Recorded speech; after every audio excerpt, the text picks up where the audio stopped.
Welcome to వేదిక filmy and sports. భారత cricket జట్టు 2025 ఛాంపియన్స్ ట్రోఫీని గెలుచుకోవడంతో దేశవ్యాప్తంగా సంబరాలు నెలకొన్నాయి. రోహిత్ శర్మ నాయకత్వంలో భారత జట్టు న్యూజిలాండ్ను ఓడించి తన మూడో ఛాంపియన్స్ ట్రోఫీ టైటిల్ను సొంతం చేసుకుంది. ఈ గెలుపుతో భారత్ ఈ టోర్నమెంట్ను 3 సార్లు గెలుచుకున్న మొదటి జట్టుగా నిలిచింది.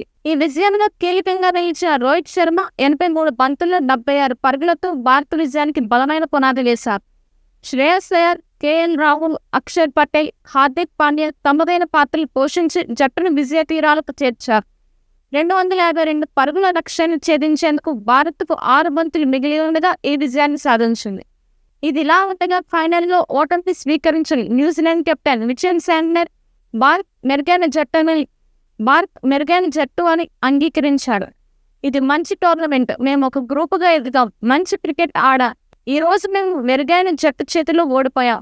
టోర్నమెంట్లో అందరూ దోహదపడ్డారు అని శాంట్నర్ అన్నారు. భారత్ స్పిన్నర్లు కుల్దీప్ యాదవ్, వరుణ్ చక్రవర్తి తమ అద్భుతమైన బౌలింగ్తో న్యూజిలాండ్ను తీవ్ర ఒత్తిడిలోకి నెట్టారు. పవర్ ప్లే తర్వాత మేము 2 వికెట్లు కోల్పోయాం.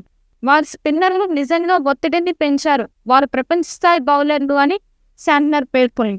Santner New Zealand bowler Glenn Phillips అద్భుతమైన ఫీల్డింగ్ను కూడా ప్రశంసించాడు. భారత్ ఓపెనర్ శుభ్మన్ గిల్ను అద్భుతమైన క్యాచ్తో వెనక్కి పంపాడు.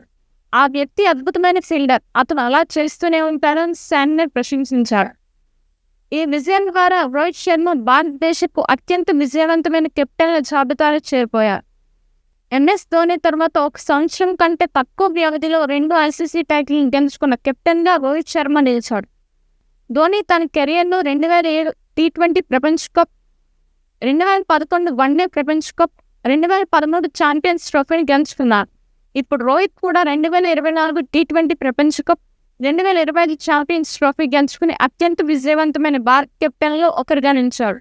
2000 సంవత్సరం ఛాంపియన్స్ ట్రోఫీ ఫైనల్లో న్యూజిలాండ్ చేతిలో భారత్ ఓటమి పాలైన విషయం అందరికీ గుర్తుండే ఉంటుంది.